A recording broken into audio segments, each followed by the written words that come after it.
everyone. Thanks for joining Michelle Crawford Watercolor. A little bit of a delay. I just want to make sure that our live screen is coming through. And so, sorry to have missed you. Thought we were live streaming, but a little bit of technical difficulty. I forgot to push one of the buttons. Sometimes that happens. It's fine. Sometimes you make mistakes in your art. That's also fine. We're still here. We're about to paint. But we've already kind of got started a little bit. So this is Brenna. Brenna's my niece. She is 20 years old. She's a brand new watercolor artist. She's did 2.5 paintings with me. Yep. 2.5. We have to finish the other one. This will be number 3. 3.5. There's blend. So we're excited to be here. She went ahead and just pulled our painting prompt. I'm sorry you guys missed it. My fault for not pushing the right button. But what was the painting prompt that we pulled, Brenna? On the beach. On the beach. So I went to pixabay.com and I found a nice picture. Here is the picture. I'll go through our supplies in a moment. But I'm also going to go ahead and paste a copy of the link to this picture. Although I don't think you necessarily need it. This will be a pretty simple image here to work from. But I'm going to go ahead and post a link on the Facebook page as well as the YouTube video. So Brenna, what do we have here to work with? Our watercolor paper. This is a watercolor block. It's by Paul Rubens. And what have we already done? We put tape around the border, but you don't have to. Do you remember why? To create like a white border around our painting. Yes. So we are using a watercolor block. A watercolor block is glued on all 4 sides, which makes it really convenient for watercolor because you don't have to worry about your paper warping and moving. But we did want to have a nice white border around. So we went ahead and taped our border. And so we just used some of our masking tape. This is Holbein soft tape, if anyone's interested. My favorite tape. And that's all we've done so far. We also picked the image. I just posted a link in the live chat for YouTube. This is the image we selected. Of course, we have our brushes, water, our palette. I'm using my Winsor & Newton Professional Series watercolors. You could use any watercolors you have. I'll kind of call out the color names that we'll be using, but honestly, if you have any colors that are similar or close to these, they will work just fine. All right. So looking at this image, we've got a few different colors. We've got kind of sand, we've got the ocean, and I think it'll be interesting to have lots of different like variety and kind of like let texture kind of happen, let the watercolor do some watercolory things. And then we've also got this white. So Brenna, do you remember how we make white in our watercolor? We use the paper. That's right. So very different than most other mediums. Is watercolor is transparent. Typically the paper we're painting on is white. And then all these, so anything that's white in our art is going to try to be the paper shining through. So we can either do that by just not painting that part, which can be easy or hard. Sometimes it's a struggle for others. Or you can use something called masking fluid. I think today we're going to challenge ourselves though and try to leave a little bit of the white of the paper. What do you think? Sounds good. Okay. So if you don't have the image, check the chat. But honestly, we're just going to make a few lines here to get ready for our painting. So I've got a pencil here for each of us. I've also got a kneaded eraser in case you want to lighten anything or change anything. Here you go. But honestly, really, all I'm going to do here is kind of think of, we've got kind of the first top third of the paper is more so the sand. The bottom 2/3 is the ocean. And then we've got this kind of breaking in the middle. So I think I'm going to kind of notate where we have kind of the color change, right? We'll try to do this very gradually with the watercolor, but just very lightly, maybe kind of mark that coastline.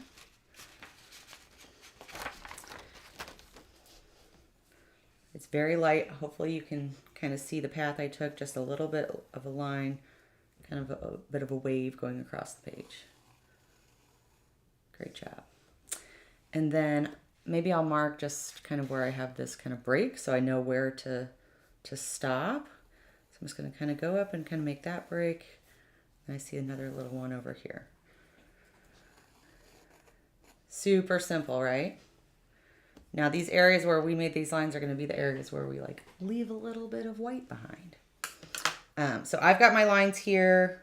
I might want to have these a little bit lighter. So Brenna's got the kneaded eraser. All you really have to do is kind of push into that a little bit to like lift some of the graphite. If you have a regular eraser, you can use that to lighten it up a bit. But yeah, this will be a fun project for everyone. Great to see lots of people in the chat. Hi from Houston, Georgia. Got someone from Canada. Thanks for the comment, Randy. No worries, life happens. It sure does. So, okay. You've lightened yours. I'm going to lighten up mine up just a little bit. And then maybe we start with the blue ocean. Okay. So I think we can do a lot of things with texture here. And we can use a lot of different colors of blue. We'll want to kind of keep the blue from going too much into our sand. If they mix together, they're probably not going to make them the prettiest color. But let's start by wetting up this section of our paper with some clean water.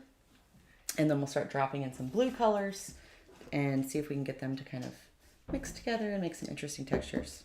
If you have salt at home, you can always maybe go grab some salt.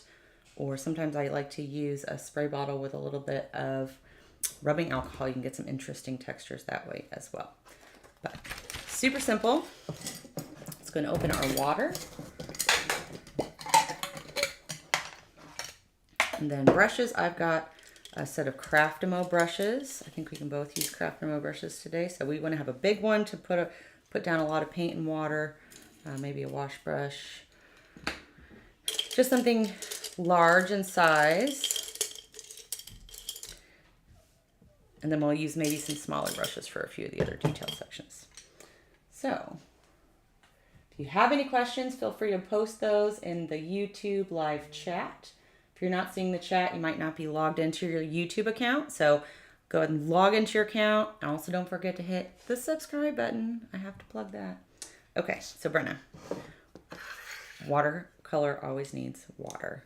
We're going to start with clean water. All right, so we're going to take this clean water and we're going to, that first line that we drew all the way across, we're going to start there and we're going to paint right up to that line. It doesn't have to be perfect. Okay, and then we're going to fill up the rest of the page with water.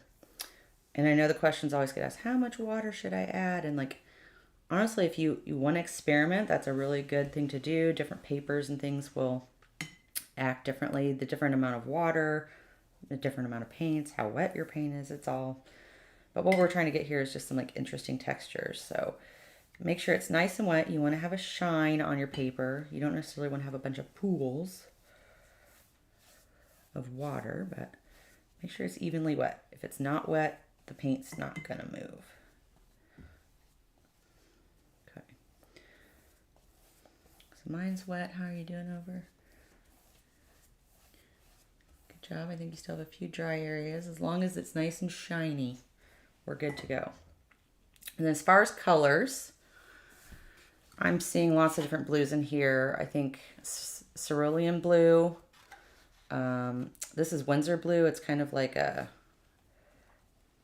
just like a royal blue color. And then this ultramarine is also a color. I think indigo might be a little too dark for this, but we'll just use like the French ultramarine and the Windsor blue, which is like a vibrant blue.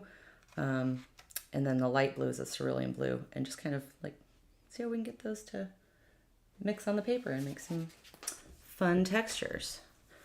I like to use a spray bottle to activate my paints. Activate those blues.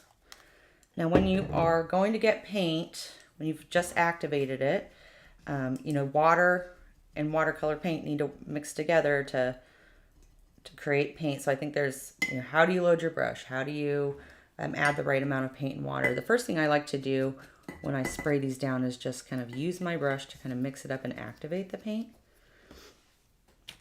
So I'm going to put some on my palette here as well. I'll move this out of the way. This is the cerulean blue.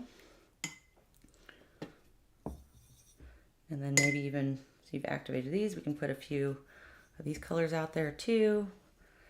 And an interesting way to paint when you're trying to get like different colors to blend and meld together is you can just drop them in the paper and like kind of let it do its own thing, or you can kind of control it a little bit by just adding different strokes. So we're going to go through and we're just going to start painting this ocean, and we're going to kind of change colors as we're going. So wherever you want to start, I would try to use like more horizontal strokes. You see how depending on how much paint I'm picking up and how much is wet on the paper, I'm getting, you know, lighter, darker areas. It's going to kind of push and move a little bit, which is what we want. If you want more pigment, go in with more paint. If you go straight from your paint itself, you're going to get a darker value. And if we look at our reference photo, we're starting a little bit darker in the foreground, and as it gets further away, we're going to get a little bit lighter. But it's really about just kind of playing and letting the watercolor do its thing. So you want to have textures and not perfect lines. You can take some of the other darker colors, and again, maybe starting more so from the foreground. I want to have some of like wider spaces so that it kind of feels like there's other waves pushing in.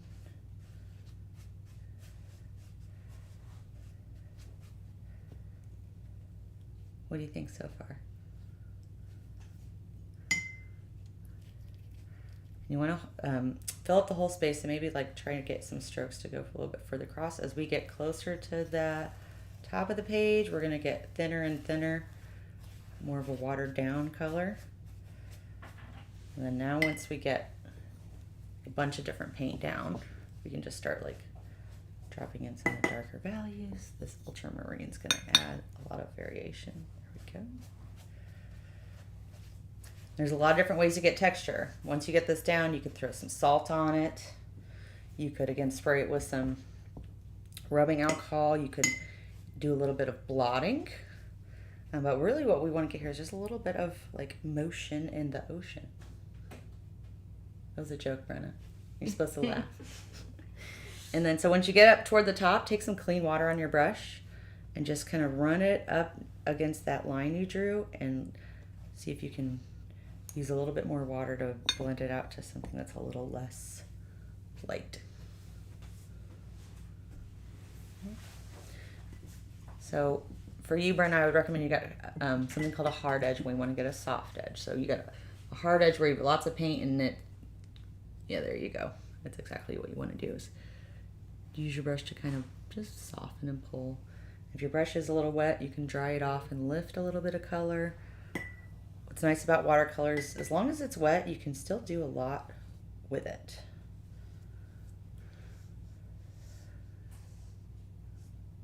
All right, and then maybe as it's starting to dry a little bit, we can go back in with some pigment straight from our paint. So maybe grab some of the cerulean, try to make some like long, broad strokes. Go into that blue, that intense blue. Make some broad strokes. Again, variation is the key here. You can even, you know, lift up your painting, move it around. You could add a little spray water. I'm gonna spray a little bit. You'll get a little bit of texture, but once you have a little bit of extra water, then it will kind of move around a little bit if you want to tip it. How's everyone doing at home? Is anyone painting along with us today? Tay, any comments coming in from our viewers? No responses yet. Good.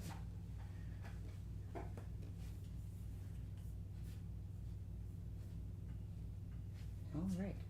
So, before we move into, well, actually, normally I'm going to say let's let this dry, but I think we might move up to our sand. We know that there's places we want to leave white.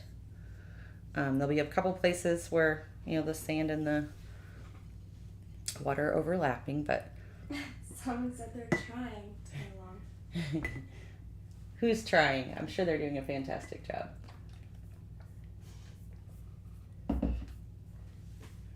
I try to go slow, but Brenna, if you need me to slow down, you let me know. Okay, so for our sandy color, and if you have like a color that already looks a lot like sand, you can just grab that. I think what we're gonna do is maybe a little bit of raw sienna, and we're gonna kind of water it down a little bit, and we could add like maybe a couple other browns in there, kind of like what we did with the ocean, just to give it a little bit of texture. But remember, we have kind of these areas where we want to keep it white. So we're going to do the same thing. Wet up the areas that we want to be brown, but leave some of that white with no water on it. Someone asked to see the water bottle, the Spencer bottle. Oh, I love this water bottle. It says Ultra Fine Mist Sprayer. I think it's a pretty generic one, but I like, I bought this, I think, at my art store. It even says watercolor on it, but it does a long spray, and it's like a mist, and that's kind of gives you a really cool texture. Is when I use like a regular kind of more directional spray bottle, you don't have as much control, but I really like one of these fine mist sprayers. Okay, so we're going to grab a little bit of the raw sienna. I gotta admit, our water's a little dirty now. I didn't grab us a second jar, but I'm going to take my spray bottle and put some in one of these wells. Taylor, you could change, or Tay was going to change the water for us. Here you go. And we'll mix up a little bit of this. And wet up the browns here. Let's try some raw sienna. That's one of the lightest neutrals that we have. If we mix it with water in our palette, you see it's a very light color. And it's also very watery. So that's a good start for us. So let's start filling that in. Avoid the areas that we want to keep white. And this is, again, a very light color. We're going to drop more in.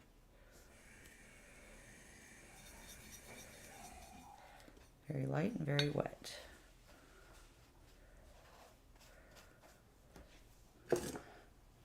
Our reference photo here in the frame. And everyone's painting should be different. You know, we use the reference photo as a reference, but, you know, we're not trying to make photographic, realistic watercolor art. We're just doing our interpretation of this little ocean scene. Okay. And so I know that I'm going to start going underneath now and looking at kind of that area I wanted to leave white. I'm leaving it there. And then same thing, like close to the water, I'm going to leave a little bit of white.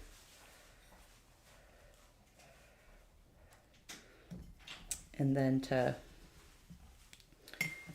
blend that out a little bit before we start dropping in more sand, I'm going to rinse my brush. I'm going to dry it so it's just a bit damp.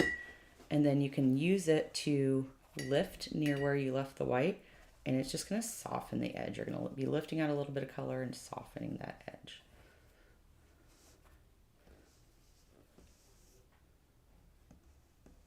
Very good. All right, so now we're going to go in with more pigment. So I'm going to add more. I think I'm actually putting a little bit of yellow ochre in here too, but that's totally fine. A little bit more pigment in our wash. And I'm just going to kind of, a little bit more randomly, just kind of dropping my brush in and see like around that white spot. Now it's going to be a little bit more random with how it's blending. And you can go a little bit into the ocean if you want, just to show that there's some of it overlapping. It's good if all this stays wet. Same thing down here. Trying to avoid those like white areas.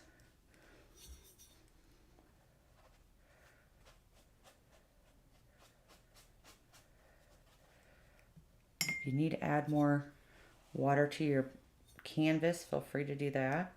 Again, I'm just kind of blotching, leaving a few areas unpainted. And now I want to go for a little bit of a darker brown. Good job, Brenna. Okay, let's go with a burnt umber. It's a bit of a darker brown. You can see it in the palette there. And this we're just going to kind of use to create some texture. You could even splatter this onto your painting if you wanted a little bit more sand texture. But see how, like, since it's wet, I'm just like kind of barely touching the paper, it's kind of expanding and creating these little blooms. And kind of looks like sandy little creatures or, you know, fun sand texture. Very good. And if you're struggling with like where your water's meeting, you can also put some water on your brush to reactivate some of this paint. And I'm just using my brush to kind of reactivate some of that blue that dried, moving it over. You're going to get those colors to mix a little bit. You'll get a bit of a teal color, but that'll kind of show like where the ocean is whipping over. All right. So I want to get a little bit more texture in the sand, so we're going to use a paper towel to do a little bit of fun. Brenna, could you grab us each a paper towel? All right. So what we're going to do here is just kind of crunch up the paper towel, open it up, crunch it up, so we're going to get like a random texture. Okay, and then kind of crunching it into kind of a long line, and where I have that white, I'm just blotting a little bit so it is going to be a little more texture and a little less obvious. Very good. You could do some of that in the water if you want. And see how our sand is doing some cool, interesting things. And if you aren't getting, like I'm not seeing a great blend, you can always go in with clean water and do that as well. And then this is the part where it's really up to you. How dark you want it, if you want to blot in more sand.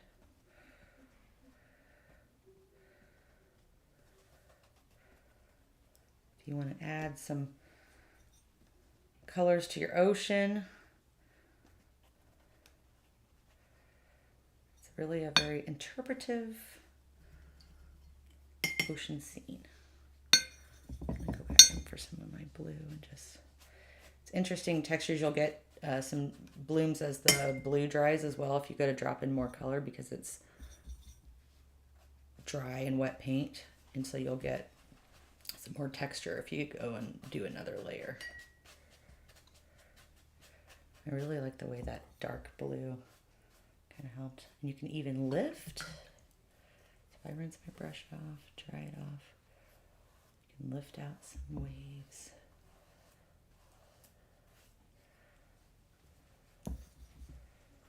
I'm grabbing some more of that ultramarine. I think the ultramarine really like adds some depth. If you want to add in like kind of an aqua color here, you could do that too.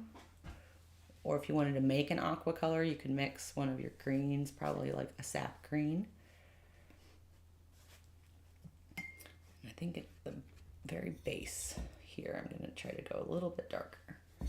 And more paint, less water, you'll get a darker color. But see, just by layering, we're getting a lot of variation with the color. They're mixing with each other and looking very interesting.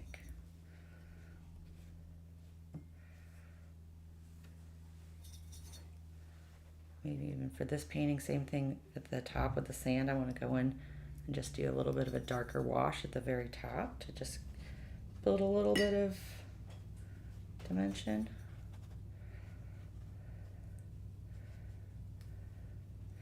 Again, if you want to throw some salt on there, you'll get lots of great textures. I think what we'll do, Brenna, is grab our really dark color, and you want to make sure your brush is a little bit wet. And then it's going to get a little bit messy, but you hold it above. You're going to flick your brush with this dark color and get some like little splatters. They'll dissipate a little bit. Create some of that texture.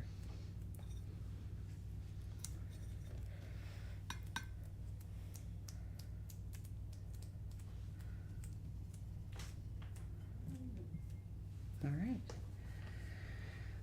So hopefully you've reached this stage with us live, or when you're rewatching it. This is the important part, to make sure that we dry this completely before we pull off our tape. I'm pretty happy with how this turned out. And I want to go to wherever this is. How about you, Brenna? Is there anything that you don't like or want to fix about your painting? It's hilarious. Okay. So you could soften that and then maybe add some more sand underneath that area. There you go. So that was kind of that first line we drew. And maybe grab some of the sand color and put in another stripe above your water there. I mean, the water goes over the sand, right? Just mix it in a little bit.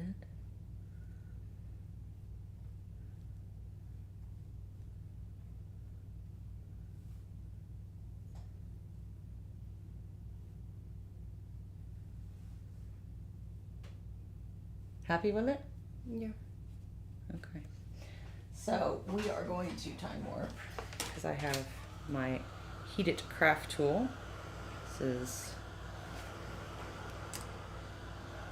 going to help us dry our paintings very quickly. If you are painting with us, and you're not a member of the Watercolor for Real Beginners Facebook group, we would love for you to join. There's a link in the video description. But if you are a member, we would love to see your painting. We're going to post pictures of ours, and we would love to see yours as well. See, I'm getting a little bit of a pool right here. It's going to dry at different speeds. I can either like that and get a little bit of a bloom, or I can move that water around like I am, try to dry it. I could also use my brush to sop it up if I wanted.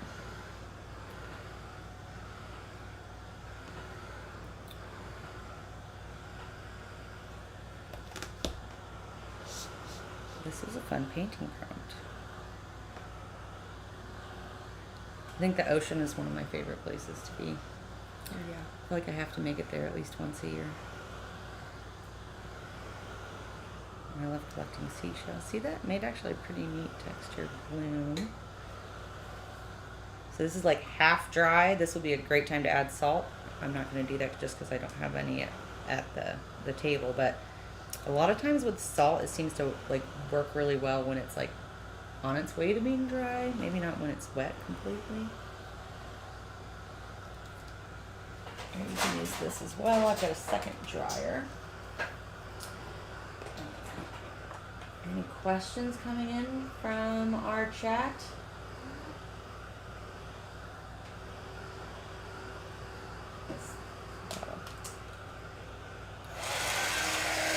Sorry, this one's a little bit louder, but to know if your paper is dry, like right now mine is halfway dry and it's still a little bit buckled with the block, it's going to flatten out. So you'll know that it's completely dry when the paper flattens back out.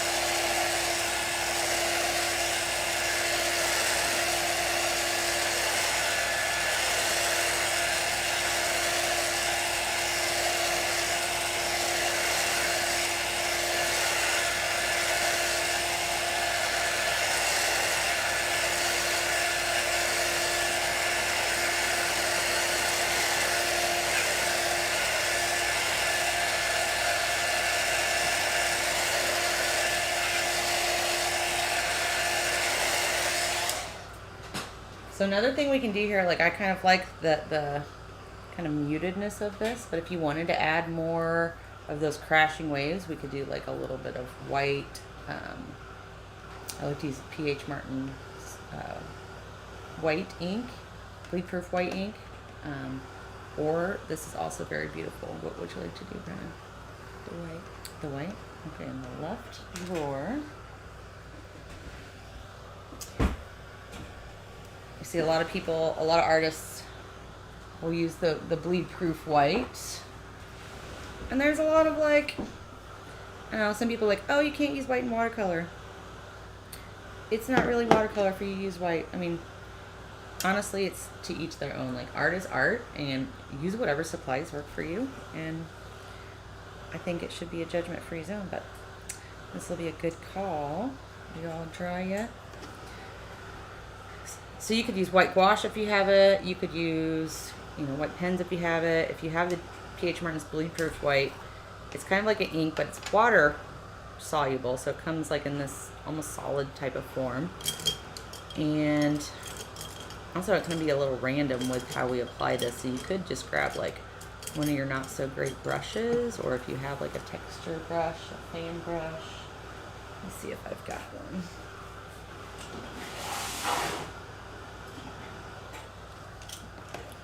Alright, so I've got this fan brush. I've got some, again, you could like just use a really bad brush and like trim it, but I've got this one right here that's got like a little bit of hair already trimmed out of it. Fan brush. You could use just a regular brush and like try to do more of a dry brush technique. But all you have to do with the Bleed-Proof White is add a little water. I'm going to spray in there a little bit. And this is going to be opaque. You can see I just picked some up on my brush. You can blot it off a little bit if you want. And this is the point where you add as a little or a lot as you would like. So if I look at my reference, I've got kind of these waves crashing here. I'm just gonna indicate that a little bit with the white, right? I had some waves crashing up here. I got a little blue on there. Anytime in watercolor, if you put something where you don't want it, you can always blot it back up while it's still wet. And that was just because my brush was a little bit dirty because I painted into my blue. So grab one of these brushes. This will be a good one to start with. We're adding a little bit of water to this.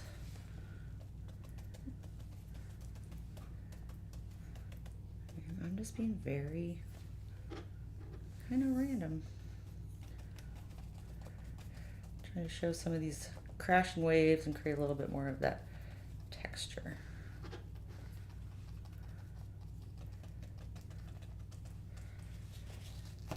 You can even use your paper towel to blot some of it.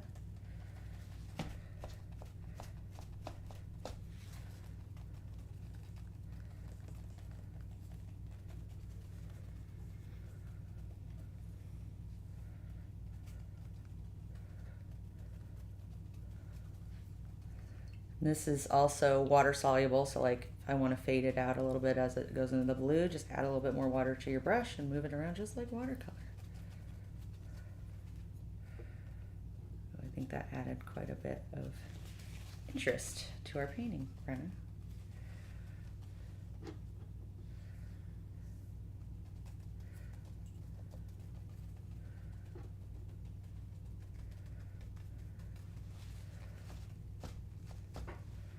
And gouache would work the same way. We just water it down a bit, just like this. All right, I'm happy with that for mine. I'm gonna go ahead and try this. Ooh, I love it, Brenna. I can see those waves like rolling over, crashing into your shore.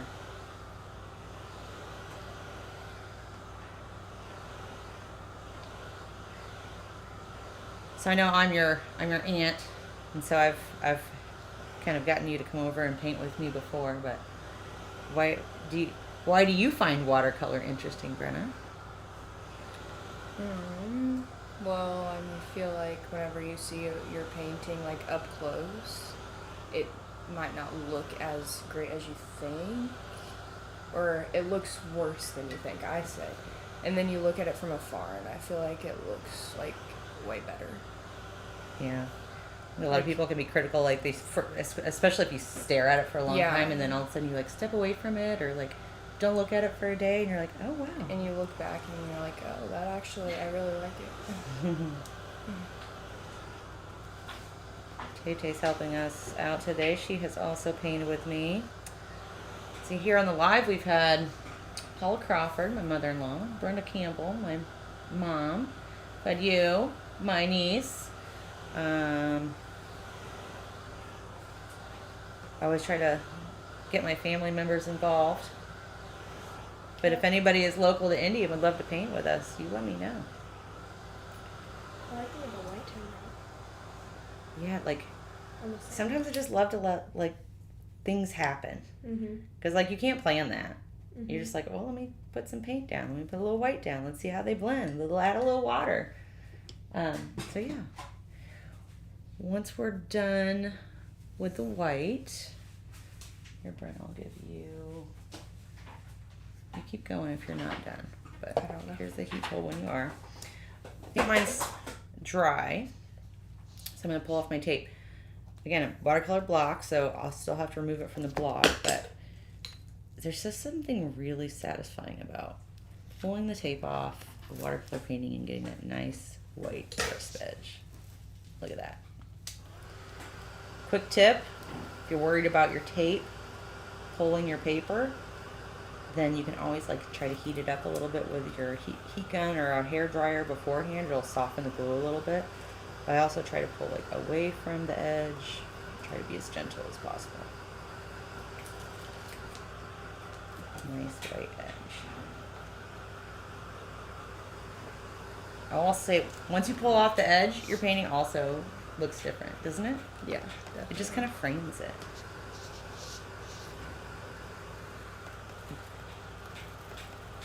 Ooh, look at that. I want to go to there. So we're going to take this off the block, but we're not done with it yet because we have to... Caitlin asked what air dryer you're using. What air dryer? So this is the Craft It heat tool. You'll notice it's very quiet compared to... This is more of a generic kind of heat tool I found on Amazon, but this one's really loud. The Craft It heat tool is very quiet. It's meant for use in art. And so I really like that one. And you can find it on Amazon. I think I bought that one on letsmakeart.com. Very good. You're going to pull your tape. We're going to sign our painting. I like to use my dip pens when I sign. Ooh, Brenna. Isn't it satisfying? Mm-hmm. Peeling off the tape. Sorry. Or what color? I think we should sign with like a dark blue. Yeah? Mm-hmm. Ooh, gorgeous. It also makes a nice sound. Alright, so I'm going to open up this drawer. You can use a paintbrush for this.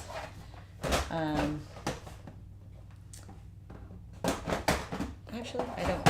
Let's not use a dip pen. Let's just use our paintbrushes. Okay, so in order to sign the painting, sometimes I just put my initials, but you're looking, just grab a really fine brush. This is a 2-0. Ooh, we could sign it with white, or we could sign it with blue. What should we do? White. White? Yeah, Good call. Okay. So I'm going to take my white. You can use this right when I'm done. I'm going to grab some of that white. Again, whitewash. You could use a gel pen for this even. And then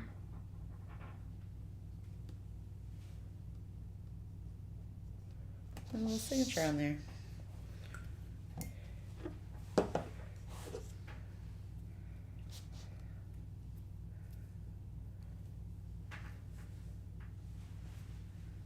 And then the last thing we'll have to do with, if you're on a block, is to remove it from our block.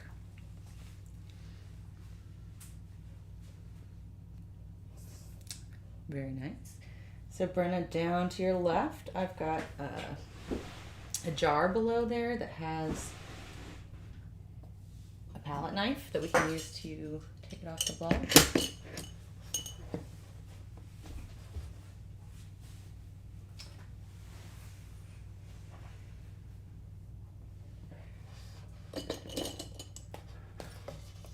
And so to do this, your block should have at least one spot where there's a slit where it's not glued, and you'll be able to insert a palette knife or any type of like flat object, and then you just kind of pull it around to separate the page from the glued edge.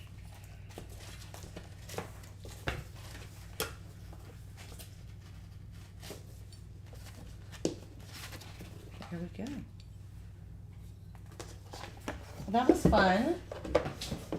And it's pretty simple. It's your first live Muse Jar. So these are always fun because we never know what we're going to paint.